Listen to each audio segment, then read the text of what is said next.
kita akan mengulas tentang statement Ketua PBNU Gus Fahrur, Dr. Kiai Haji Fahrur Raji atau Gus Fahrur mengatakan bahwa mohon dihentikan polemik nasab karena beberapa hal yang menjurus kepada hal yang kondusivitas persoalan bangsa. Mungkin lebih jelasnya silakan Gus, mungkin mengulang kembali statement Anda di online Tempo. Ya, terima kasih. Saya ini sudah ngikuti polemik ini hampir setahun ya. Udah setahun saya selalu melihat berseliweran di medsos, khususnya di WhatsApp. Banyak sekali setiap hari sampah caci maki, kebencian dan statement-statement yang menurut saya sudah menjurus ke arah rasisme, kebencian kepada satu kelompok tertentu. Dan saya melihat ini sudah menjadi sesuatu yang menyemesta gitu ya, digeneralisir. Jadi semua orang Habib itu dikarungi sebagai orang yang jahat, anti penjajah, anti apalah, anti ini, anti itu, yang menurut saya itu sangat tidak sopan ya. Kalau memang Pak Imad itu hanya sekedar penelitian, saya sih paham, silakan aja orang mau meneliti, orang mau apa. Tapi yang saya tidak suka itu bagaimana ini sudah mengarah kepada kebencian pada etnis tertentu. Ya, jadi sudah dibumbui dengan provokasi-provokasi dari panggung ke panggung, dari beberapa konten-konten youtuber yang terus mengadu domba dan mengaduk-aduk emosi warga masyarakat dan mengadu domba orang supaya seakan-akan ini Wali Songo bermusuhan dengan habaib gitu. Jadi seakan-akan yang satu sisi mengklaim sebagai Wali Songo, dan saya tidak tahu mereka Wali Songo keturunan siapa, apakah nasab mereka itu valid, apakah mereka berhak atau sah mengaku dirinya Wali Songo. Dan saya kira kiai sepuh, pesantren-pesantren panutan yang saya lihat itu nggak ada yang ribet masalah ini. Yang kalau mau klaim Wali Songo, mereka saya kira jauh lebih berat daripada orang-orang yang hari ini hanya mengajak ribut, gaduh. Itu yang kita harapkan tidak diteruskan gitu. Ya, tapi kalau soal kajian Kiai Imad bagaimana Anda tanggapannya Gus, bahwa ini maksudnya dihentikan kajiannya atau dihentikan tentang caci makinya Gus di sosmed? Caci makinya. Jadi kalau orang mau meneliti tidak bisa dilarang, itu kan hak semua orang ya. Orang mau meneliti Gus Dur, orang mau meneliti Gajah Mada, apapun, tapi penelitian itu harus objektif, harus fair ya. Kalau saya ini misalnya meneliti Gus Dur, dalam statementnya mengatakan saya ini bertemu Bung Karno pada Gajah Mada. Itu kan sesuatu yang kita bingung. Gajah Mada itu lahir di mana, Soekarno lahir di mana, Gus Dur lahir di mana. Tapi kan kemudian ada orang meneliti misalnya, oh ternyata tidak diketemukan misalnya, oh ternyata Soekarno dari Bali, Gus Dur dari Jombang dan tidak ketemu. Kan tidak boleh kemudian mengatakan Gus Dur pembohong, nasabnya batal. Kayaknya cukup, oh saya belum menemukan, gitu kan. Jadi tidak harus dibumbui dengan opini-opini rasis. Itu yang saya tidak mau. Ya, masalah rasis itu ya. Bagaimana sih sebetulnya pandangan Anda terhadap pandangan yang berkembang bahwa Kiai Imad kajiannya adalah tentang nasab Bali. Apakah ini menurut Anda ada ketidaksinkronan atau seperti apa Gus? Atau terburu-buru memberikan sebuah kesimpulan? Gini, kalau soal kajian itu kan ada standar-standarnya ya. Jadi kajian itu menggunakan metode apa, terus bagaimana teorinya, itu saya kira kan dibahasnya di kampus ya, bukan di panggung-panggung gitu loh ya. Kita ini yang sekarang melihat ini kajian ilmiah kok dikelilingkan kayak bakul jamu ke kampung-kampung, dari panggung ke panggung, dengan kebencian, dengan ante. Itu yang kita tidak ngerti gitu loh ya. Jadi sebenarnya kalau dia itu memang merupakan penelitian ya tinggal disebutkan aja ini metodenya apa ini library research, apa ini grounded theory, atau ini apa yang dia mau dengan teori yang dia inginkan, kemudian diajukan fakta-faktanya. Tidak perlu dibumbui opini-opini tentang apa itu anti penjajah lah, anti itu yang kita nggak suka ya. Ini karena terus di genosida, semua Bani Alawi itu antek penjajah, semuanya budak, semua kiai yang sepakat itu budak Yaman. Apa bahasanya sarkas gitu loh. Sebenarnya kalau dia cuma mau meneliti dan menemukan kesimpulan bahwa penelitian saya itu tidak ketemu, tidak nyambung, silakan aja, itu kan menurut Anda, nggak ada masalah itu. Toh yang lain juga berpendapat lain juga jangan dilarang. Artinya kita kan tidak bisa memaksakan. Saya mempunyai banyak kolega di seluruh dunia. Saya kebetulan mengikuti beberapa forum internasional. Itu beberapa kali saya tanya kepada orang-orang teman kita, kolega saya misalnya dari Mesir, dari Maroko, dari Bahrain, dari Irak. Nggak ada orang yang ribet nasab Bani Alawi, ini nggak ada gitu. Jadi ini hanya kasus ini betul-betul lokal di Indonesia. Dan penelitian Pak Imad itu ya hanya Pak Imad saja. Artinya dia silakan aja mau berpendapat begitu, tapi saya bilang jangan bawa-bawa nama NU. NU tidak terlibat dengan polemik ini. Ini murni polemik Pak Imad. Kalau Pak Imad mau geger sama RA apa, jangan bawa-bawa nama NU, ya. NU tidak dalam posisi terlibat dalam polemik ini. Baik, Gus Fahrur, ini kan sebetulnya kan apa kajian tentang nasab itu ya menjadi sebuah polemik ini karena persoalan nasab habaib atau habaib itu kan persoalan di NU sebetulnya. Nah, bagaimana sih apa dalam hal ini PBNU terutama Anda sebagai ketuanya antara kedua kubu ini berdialog nih? Atau seperti apa nih solusinya, Gus? Jadi gini, kalau NU ya, kami yang saya tahu di PBNU itu ada 9 habaib dalam pengurus NU. Dan kami pada posisi yang baik-baik saja. Kemarin Habib Umar datang, ya datang ke Rois Am. Artinya kami sebetulnya tidak ingin terlibat dalam polemik yang sekarang sedang dibahas antara itu pribadi Pak Imad dengan pribadi siapa, apa Habib Bahar misalnya, saya tidak tahu. Tetapi ini kami tidak ingin NU terseret-seret.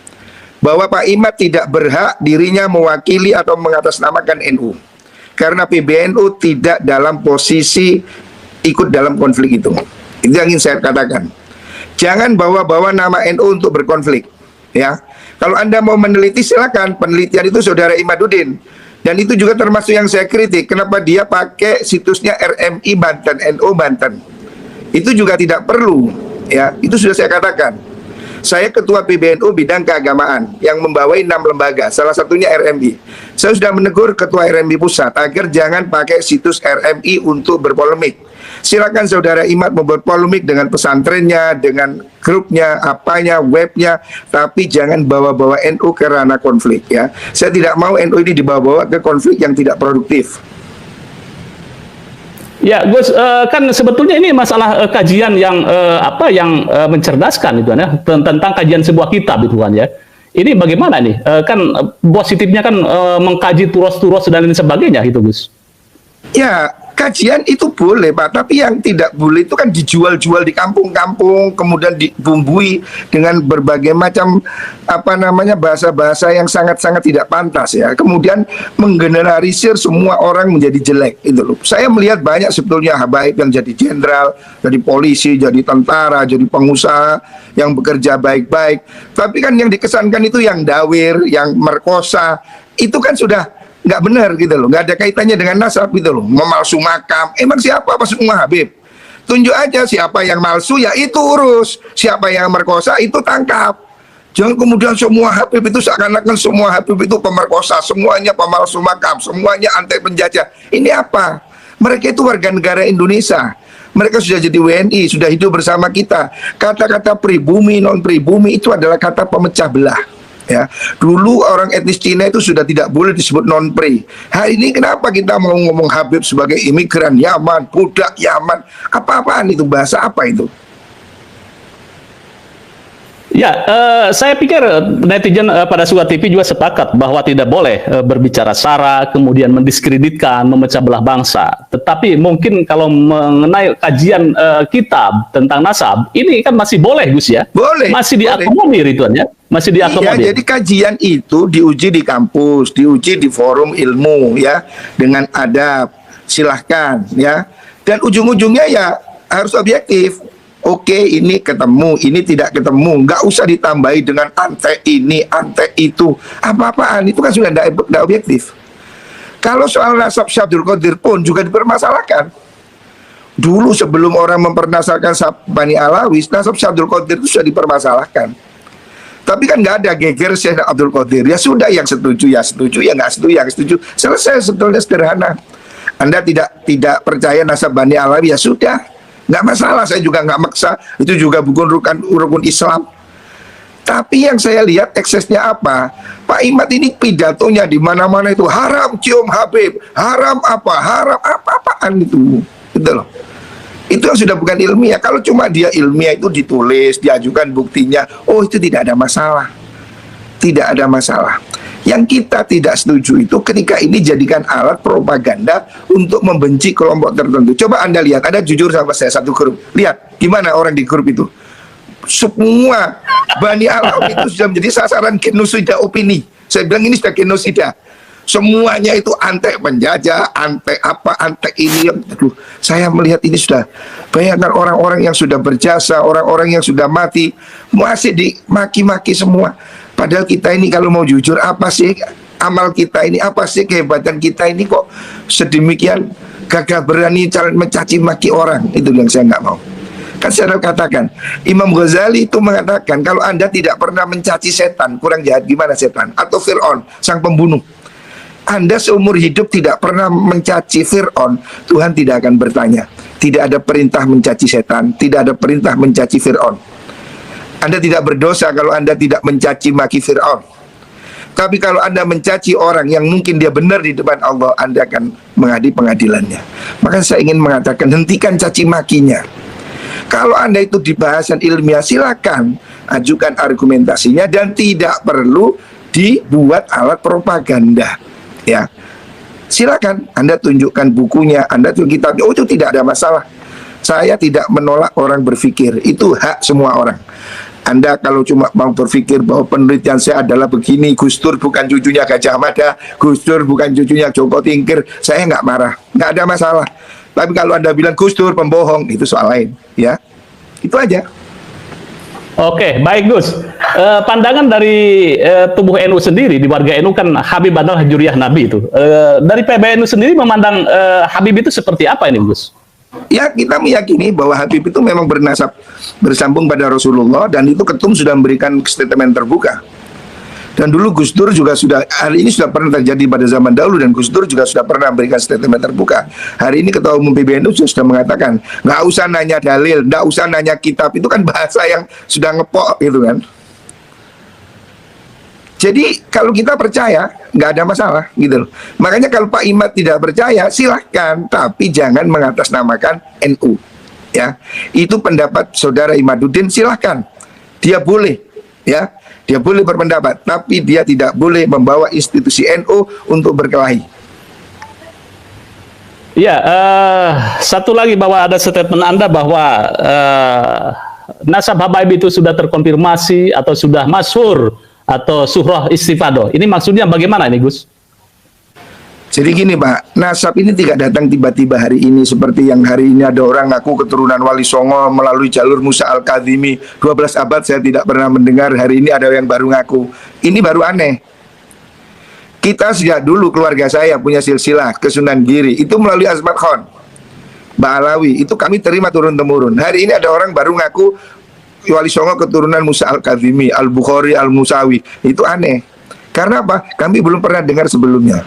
Tapi kalau nasab Bani Alawi ini Pak, ini sudah ada di seluruh dunia. Saya sudah bertanya langsung pada tokoh-tokoh internasional, ulama-ulama di berbagai belahan dunia. Jadi Bani Alawi ini tidak hanya di Indonesia. Bani Alawi itu bukan hanya soal Habib Rizik atau Habib Bahar. Bani Alawi ini ada di Mesir, ada di Yordan, ada di Turki, ada di Bahrain, bahkan ada di Pulau Komoro. Di Afrika sana saya pernah ketemu muftinya itu namanya Jamalul Lail, Bani Alawi juga. Itu yang kemarin saya ketemu di Bahrain, itu salah satu muftinya juga bangsa Jamalul Lail, dari Bani Alawi juga. Jadi Bani Alawi ini nasab yang sudah dikenal seluruh dunia. Anak saya ada di Mesir, di sana ada Baitul Ashraf.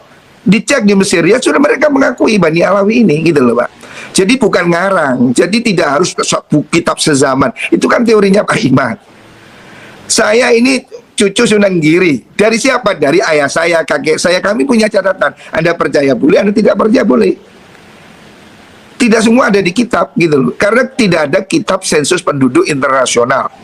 Apa yang Pak Imad sebut sebagai kitab sejarah Mubarakah misalnya, itu hanya kitab kecil yang mencatat sebagian nama. Contohnya, Syekh Abdul Qadir Jailani itu tidak ada di kitabnya si Imad sejarah Mubarakah itu. Dan banyak nasab yang tidak disebut di situ. Jadi jangan bayangkan kitab zaman dahulu itu merupakan kitab sensus penduduk, ya. Ada dicatat, ada tidak, tapi nasab itu pada prinsipnya itu dihafal turun temurun. Ini sudah terjadi di masa Rasulullah SAW. Rasul itu dalam hadis Bukhari disebutkan Rasul menerima tamu wafdu Banil Qais. Itu datang dari Bahrain, datang ke Madinah. Nabi ditanya pada mereka, Manil kaum, Anda siapa? Mereka mengatakan Robi'ah, kami keturunan klan Robi'ah. Klan Robi'ah itu orang yang hidup 500 tahun sebelum Nabi. Itu bertemu di cucu kakek Nabi Adnan. Tapi Nabi tidak menanyakan siapa bapakmu, siapa nenekmu, siapa kampungmu. Nabi langsung menyebut dia dengan marhaban bil qaum ghair hazaya wala nadimin. Oh, selamat datang saudara. Jadi apa yang sudah dikenal orang itu disebut surah wal istifadhah. Dan ini ada dalilnya. Sahih Bukhari, Rasulullah menerima wafdu Banil Qais yang datang dari Bahrain, mengaku cucu dari klan Robi'ah. Robi'ah itu 500 tahun sebelum Rasulullah. Dan itu Nabi terima. Tidak perlu catatan, tidak perlu buku, tidak perlu tanya. Karena apa? Mereka sudah terkenal. Begitu juga nasab Bani Alawi ini, saya sudah cek ke Turki. Saya sudah telepon Syed Fadil misalnya. Syed Fadil, bagaimana tentang nasab ini? Syed Fadil mengatakan, oh itu nasab itu benar. Ada catatan kami di Turki. Saya tanya Profesor Abdurrahim di Maroko, apakah Anda dengar bahwa nasab ini dipersentakan? Siapa? Saya bilang di Indonesia ada bilang, tidak, kami mengaku itu nasab Bani Alawi. Saya sudah bertanya banyak orang di dunia ini. Jadi dunia ini kita tidak sendiri, Bang. Dunia ini penuh jutaan manusia. Kalau ini satu kebohongan, tidak mungkin kebohongan ditutup oleh orang seluruh dunia dan hanya satu orang Indonesia yang tahu. Itu logika yang tidak masuk. 1000 tahun tidak ada satu judul pun kitab yang menyatakan kesalahan nasab Bani Alawi. Tetapi saya bisa sebutkan 50 judul sekaligus kitab yang menyebut nasab Bani Alawi. Apakah kemudian semua orang ini bohong dan hanya Syekh Imad yang benar? Bagaimana saya percaya?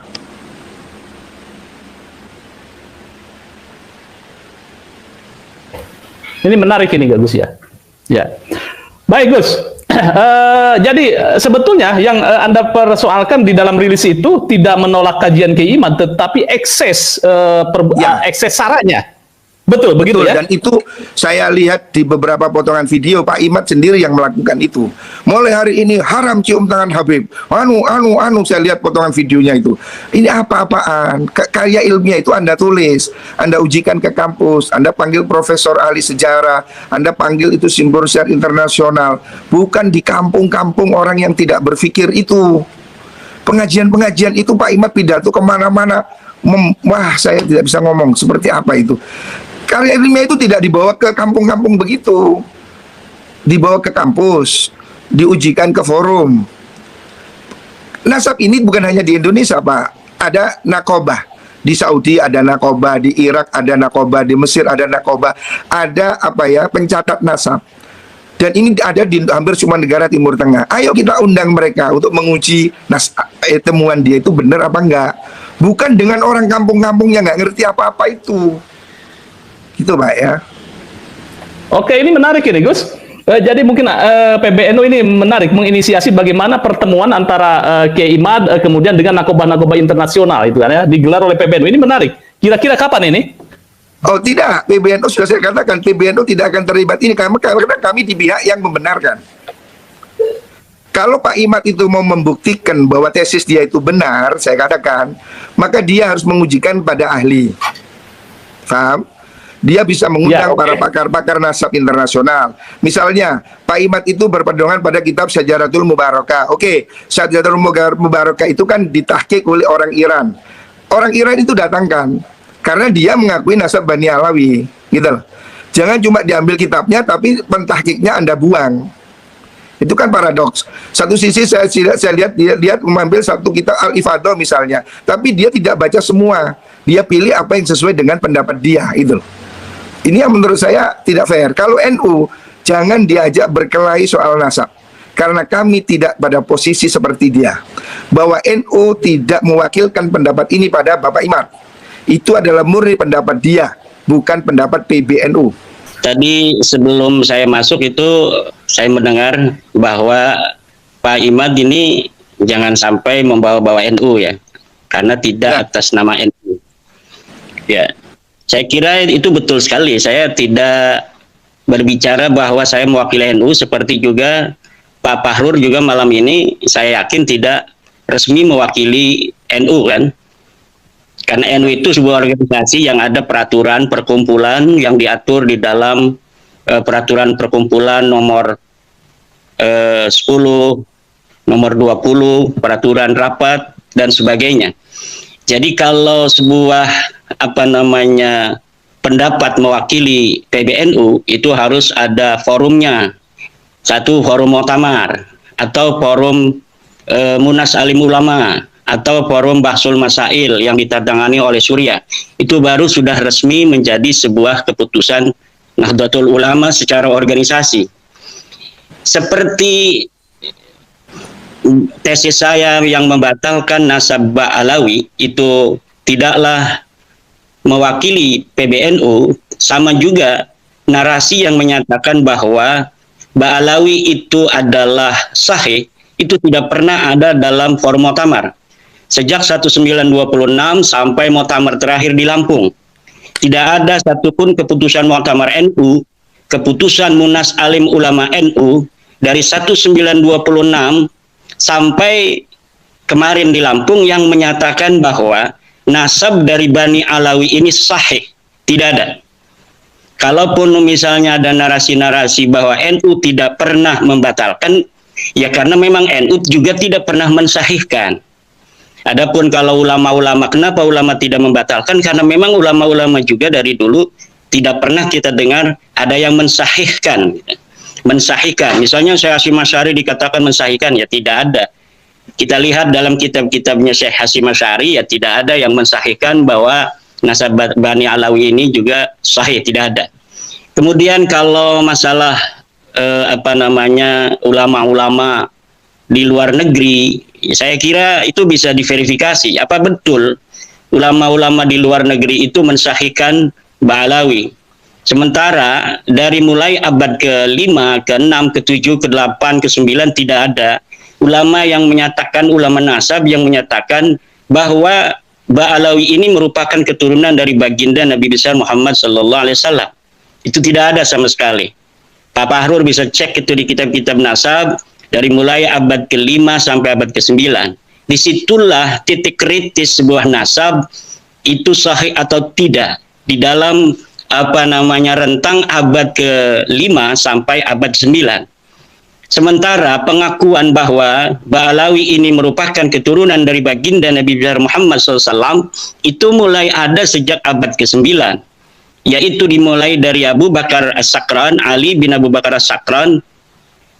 Beliau membuat sebuah kitab yang namanya Al-Burqatul Musyiqah. Dari mulai situlah kemudian Suhratun Hadisatun ini mulai terjadi. Kalau dikatakan bahwa nasab Ba'alawi ini sekarang sudah syuhrah dan istifadah, syuhrah dan istifadahnya itu munqati'atun fil qarnit tasi'. Sebelum abad 9 itu tidak ada syuhrah. Tidak ada ulama-ulama yang menyatakan bahwa Ubaidillah ini adalah merupakan anak dari Muhammad bin Isa. Itu tidak ada. Jadi itu yang perlu digarisbawahi, dan saya tidak pernah menyatakan bahwa saya mewakili NU, walaupun saya adalah pengurus PWNU, pengurus LBM PBNU, tapi saya tidak pernah menyatakan bahwa pendapat ini adalah pendapat PBNU. Demikian. Oke, sudah. Ya. Jadi gini ya, silakan, Pak Imad. Masalahnya itu, sampean itu selalu pakai situsnya RMI NU. Itu yang sudah banyak keluhan masuk pada saya dari kalangan Surya.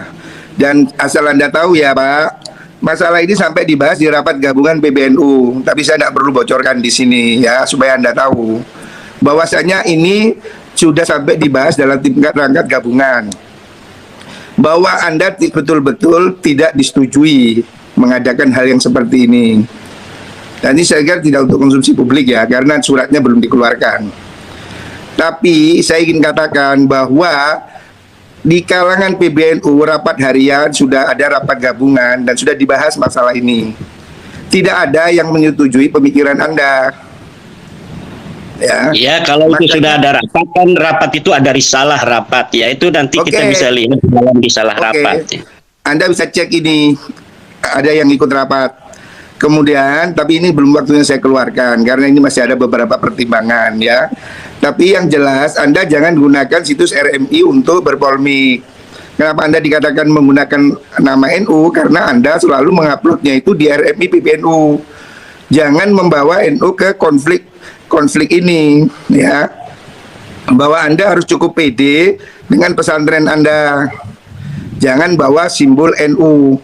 Tapi kan Anda selalu pidato di mana-mana itu membawa NU, simbol-simbol NU. Ya ini yang tidak boleh Pak.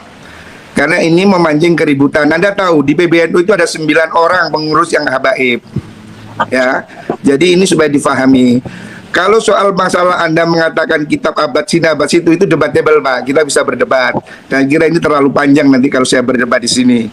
Tetapi fakta ini Pak, lalu Anda memang merasa pendapat Anda itu benar, Anda silakan uji dengan mengundang mereka para ahli nasab yang sah ya, nakobah internasional. Silakan, bukan yang blogspot ya, yang ada alamatnya. Kemudian kita bicara bahwa kitab sezaman itu bukan satu-satunya dalil ya Pak. Ini nanti akan jadi lucu dan panjang nih nanti pembahasannya. Saya hanya ingin katakan, silakan Anda berpendapat, tapi jangan pakai provokasi masyarakat. Nggak usah lah pakai ante ini, ante itu. Apa maunya? Udah Anda bilang ini pendapat saya begini, begitu, silakan. Saya juga nggak masalah kok.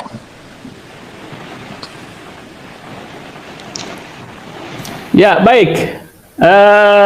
Saya kira cukup jelas ya statement Gus Bahrur. Kiai, bagaimana? Ya, tadi juga saya melihat ada kalimat persekusi ya. Nggak ada Habib dipersekusi, yang ada kiai-kiai kita dipersekusi dari zaman dulu oleh orang-orang yang mengaku turun Nabi yang tidak terverifikasi. Ulama-ulama kita, kiai-kiai kita itu ada yang bernasab kepada Wali Songo. Di antara mereka ada yang meyakini bahwa mereka juga keturunan Nabi. Kemudian didatangi oleh para Habib itu, kemudian dipersekusi. Dan sebagian mereka ada yang dipukuli. Itu yang terjadi di tengah masyarakat. Tidak pernah ada kiai-kiai kita yang penuh dengan kearifan, kebijaksanaan, ilmu yang tinggi. Itu ada yang pernah mempermasalahkan orang-orang yang mengaku keturunan Nabi walaupun tidak terverifikasi kemudian dipersekusi. Itu tidak ada sama sekali. Yang ada itu Ba'alawi atau mukhibin-mukhibinnya itu mempersekusi para kiai. Yang para kiai itu merasa dirinya adalah sebagai keturunan daripada Wali Songo yang mempunyai juga nasab diyakini kepada Rasulullah. Itu yang terjadi selama ini, dan tidak ada kalau dikatakan hari ini ada 9 habaib yang menjadi pengurus PBNU, kita lihat ketika NU didirikan apakah ada para habaib itu yang ikut mendirikan NU. Kemudian tahun berapa NU didirikan? NU didirikan tahun 1926. 2 tahun kemudian para habaib ini mendirikan organisasi sendiri namanya Rabita Alawiyah. Kalaulah para habaib ini, para Ba'alawi merasa Nahdlatul Ulama ketika itu adalah merupakan bagian dari mereka juga secara teologi, secara kepercayaan, keagamaan dan sebagainya, maka cukuplah ketika itu mereka bergabung dengan Nahdlatul Ulama. Tapi karena mereka saya potong. Bukan Nahdlatul Ulama, mereka membuat sebuah organisasi baru yang namanya Rabita Alawiyah. Demikian. Boleh dipotong ini? Boleh, Pak Bahrur. Saya kira narasinya ini berlebihan, ini lebay ini. Rabita Alawiyah kan grup keluarga. Beda dong. Kalau saya bukan perkumpulan Jawa, ya nggak ada masalah dengan NU. Kenapa ini kok hari ini Pak Bahrur berbeda? Pak Bahrul harus tahu itu Rabita Alawiyah membuat tingkat kecamatan di seluruh Indonesia ini tahun 2022-2021 ini. Kalau misalnya hanya pencatat keluarga, ya cukup sebagai pencatatan. Tetapi ini perkumpulan kayaknya ingin juga sama seperti Nahdlatul Ulama, kebangkitan ulama. Kemudian ada para pengikut ulama yaitu para santri dan masyarakat. Rabita Alawiyah persatuan keluarga, tetapi mereka ingin ada pengikut dan muhibinnya. Ini saya kira yang perlu juga mendapat perhatian dari para petinggi PBNU semacam Pak Fahrur ini, melihat kenyataan yang ada di bawah, apa yang terjadi di tengah warga kita, warga Nahdlatul Ulama, terkait dengan irisan para habaib yang diagungkan oleh para kiai-kiai NU, tetapi kemudian mereka justru tidak menguatkan NU. Coba kita lihat di dalam YouTuber itu yang mengupload video-video narasi bagaimana seorang Habib ada yang mengharamkan anak-anak NU untuk masuk ke Banser. Orang-orang Jawa, anak-anaknya jangan sampai masuk ke Banser, jangan sampai masuk ke Ansor. Itu dilakukan oleh para habaib. Ada juga ini sudah melebar, Pak. Ini sudah melebar. Ini bisa diverifikasi Pak Fahrur. Siapa yang berani untuk menghina Hasyim Asy'ari? Tidak ada yang berani menghina Hasyim Asy'ari di Indonesia ini kecuali dari Ba'alawi Faisal Assegaf. Bagaimana terakhir Twitter dia menghina ketum PBNU kita, Gus Yahya. Tidak ada yang lain yang berani seperti itu kecuali dari Ba'alawi. Ini juga harus menjadi perhatian Pak Fahrur dan para petinggi NU lainnya. Gus Dur siapa yang berani? Yang berani menghina Gus Dur, menghina Yeni. Itu hanya Siap, baik. Mungkin Gus Fahrur, coba kita ada tanggapan atau persoalannya dengan persoalan kajian nasab ini berekses terhadap rasisme. Intinya, kalau ini kajian ilmiah, saya nggak ingin ini menjadi debat kusir ya. Ngomong nasab kemudian ke soal lain, ini untuk apa gitu loh? Ya Pak Fahrur tadi ngomong masalah ekses. Saya berikan fakta-fakta yang ada di tengah masyarakat demikian. Iya sebenarnya. Jadi gini loh ya, kelakuan orang itu tidak bisa dihindari semua orang. Kalau ada orang Jawa itu ikut PKI, kan tidak semua orang Jawa itu PKI. Jadi saya ini tidak mau ini menjadi satu klan. Jadi ada orang melarang Banser ya dia. Ada orang seperti Nur Sugi, kan dia tidak boleh mewakili orang Jawa. Ada orang NU seperti Kiai Benu yang kemarin telepon Tuhan. Apakah itu NU? Terus NU adalah menelpon Tuhan? Tidak bisa begitu Pak. Ya, jadi ini orang ke orang harus dibedakan. Kalau Anda mau concern pada kajian nasab, ya Anda berfokus pada kajian nasab.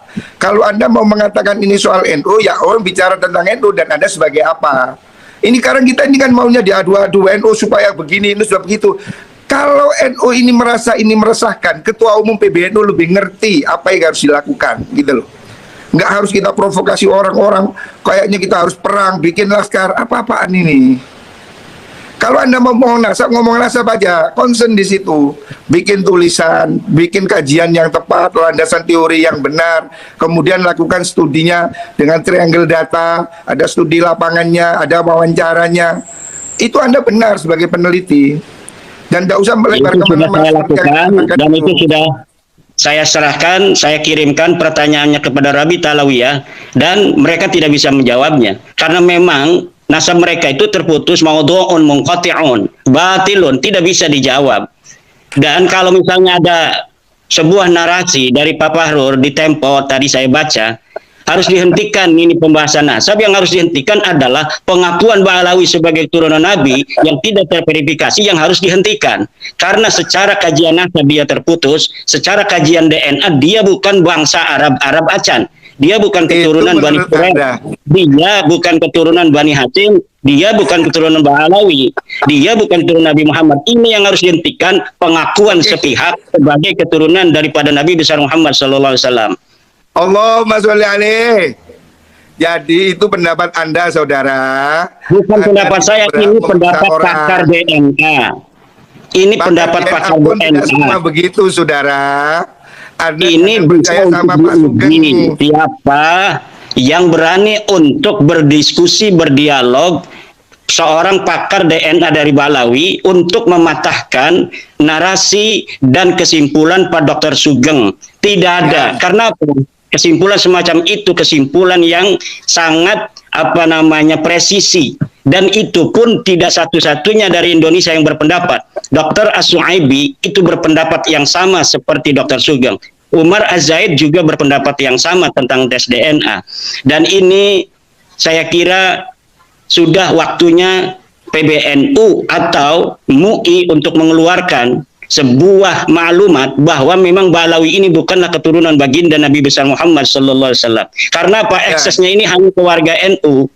Kenapa kita ini setiap tulisan saya minta admin untuk kemudian menampilkan tulisan saya di RMI, karena RMI itu Rabita Mahid Islamiyah, persatuan ikatan pondok-pondok pesantren yang didawir-dawir oleh para kabib-kabib oknum itu adalah para kiai pesantren, dimintain uang 5 juta, 10 juta, 20 juta, bahkan ada yang 100 juta, itu kalangan pondok pesantren.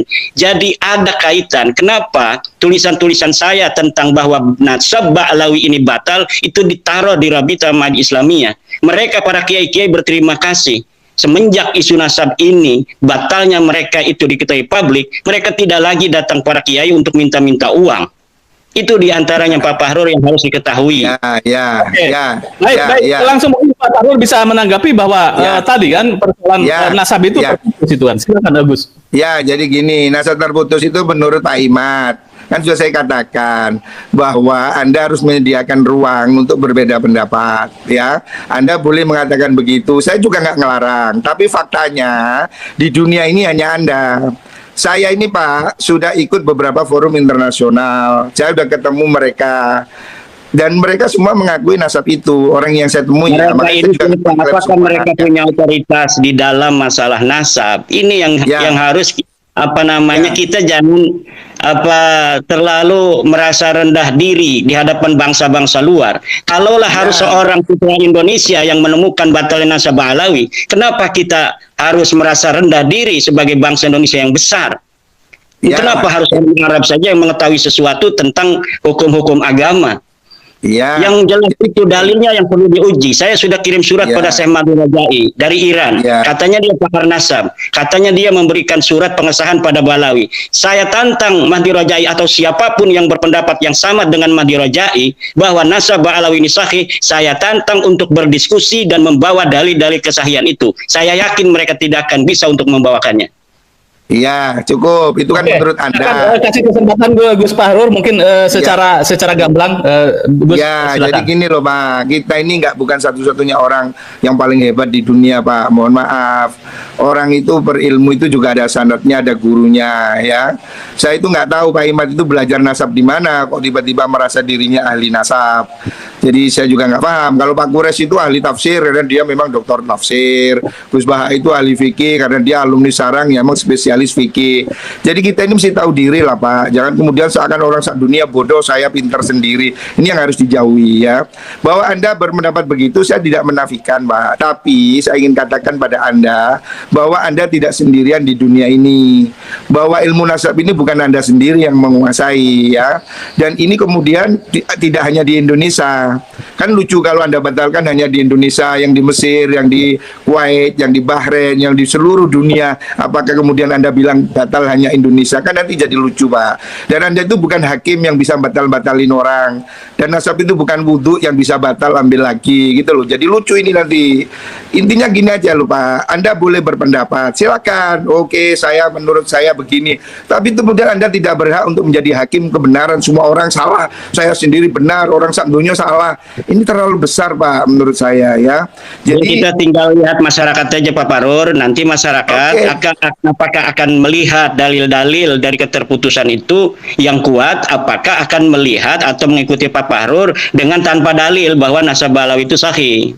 Bukan tanpa dalil Pak, cuma saya malas berdebat dengan Anda. Saya malas, saya sudah baca kok sebelumnya tesis Anda itu saya lihat itu di tulisannya Murad Sukri. Itu sudah mirip-mirip lah, di beberapa internet saya lihat itu narasi-narasi yang hampir sama. Jadi saya nggak kaget Pak, dengan apa yang Anda ungkapkan itu saya nggak kaget. Jadi kita sama-sama melek internet Pak.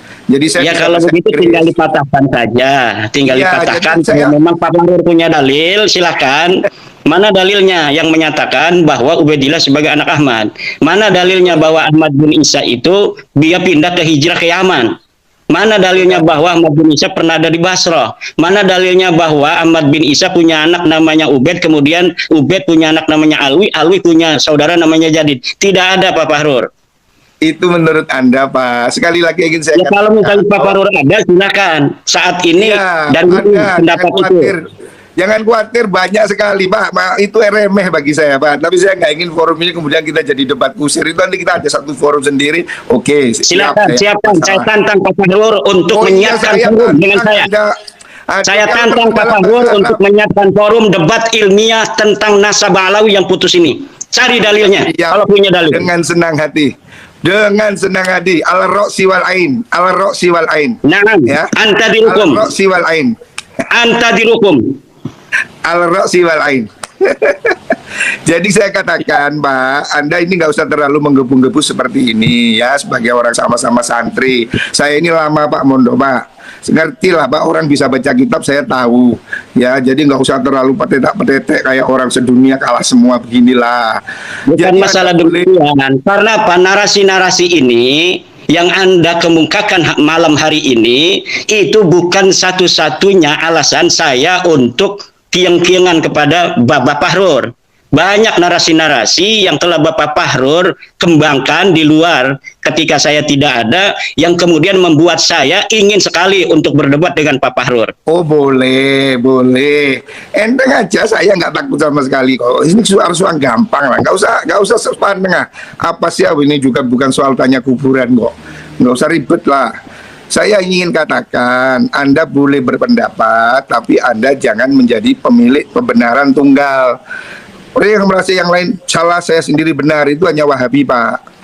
Kalau kita ini biasa dengan pendapat ini, pendapat itu, kita itu sangat luas dalam berhubungan Pak. Dalil juga begitu, fikih punya banyak qaul ya. Saya ingin ingatkan Anda. Yang kedua, jangan bawa-bawa struktur NU, nama Anda di NU, karena itu sudah jadi pembicaraan Pak. Dan bahwa Pak Fahrur pun jangan bawa-bawa NU ketika sekarang ini, karena tidak ada keputusan NU seperti Pak Fahrur itu. Ya, tapi saya ketua PBNU yang membidangi LBM Pak. Jadi iya, tapi NU itu organisasi yang ada aturan, yang ada perkumpulan aturan, ada RT dan sebagainya. Iya betul, makanya itu Anda keputusan PBNU itu ada di Muktamar, ada di Kompleks, ada di Munas Alim Ulama, ada di Basul Mutakhir. Biar satu-satu mungkin berbicara ini. Silakan sebentar lagi kita bikin closing statement.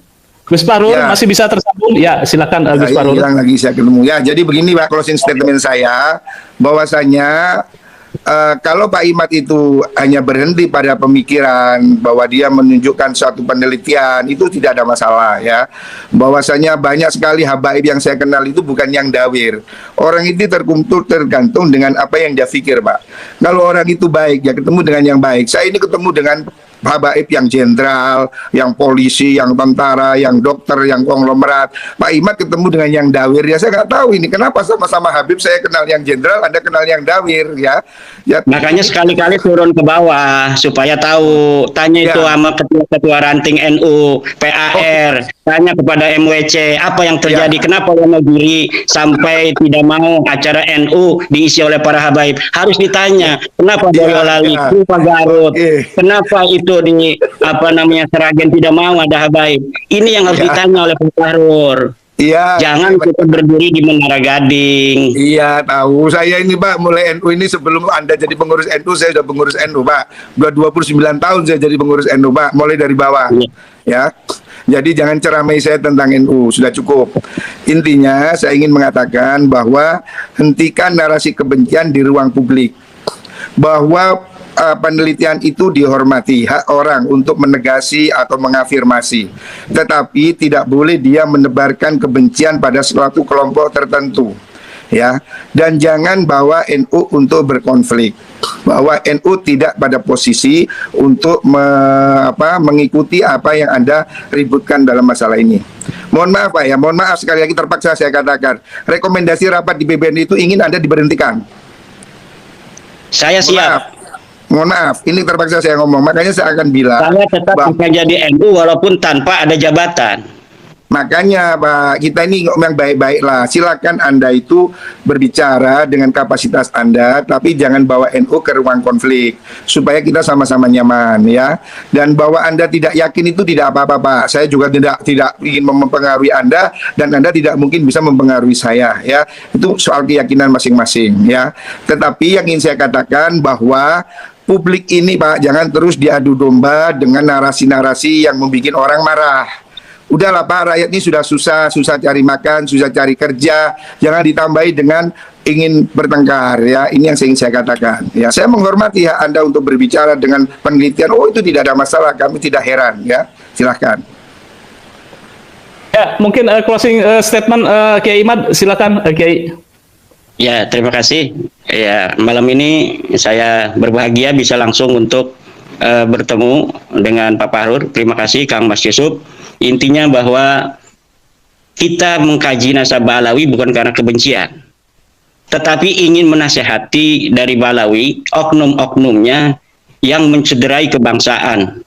Bahkan Negara Kesatuan Republik Indonesia dibuat susah 2016, 2019 oleh narasi-narasi anti pemerintah yang dikembangkan oleh oknum-oknum Balawi. Kita ingin menasehati, kalaulah mereka berbuat demikian karena nasab mereka itu putus, nasab mereka itu batil, nasab mereka itu maudhu. Kita berbangsa bertanah air di Indonesia ini bersama-sama.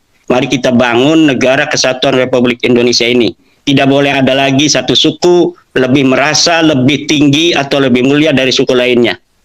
Kita bangsa Indonesia 1945, kita merdeka dengan senang hati. Orang-orang yang bukan keturunan bangsa Indonesia kita terima sebagai warga negara Indonesia. Mari kita sama-sama bangun Negara Kesatuan Republik Indonesia ini. Dan warga NU sebagai mayoritas Islam yang ada di Indonesia mengaku dirinya sebagai NU tidak boleh menjadi objek bagi orang-orang yang mengaku sebagai keturunan Nabi, kemudian mengeksploitasi pengakuan itu untuk memperbudak umat Islam, terutama warga Nahdlatul Ulama, warga daripada organisasi yang dibentuk, didirikan oleh para ulama, para kiai, penerus perjuangan Wali Songo. Demikian. Assalamualaikum warahmatullahi wabarakatuh.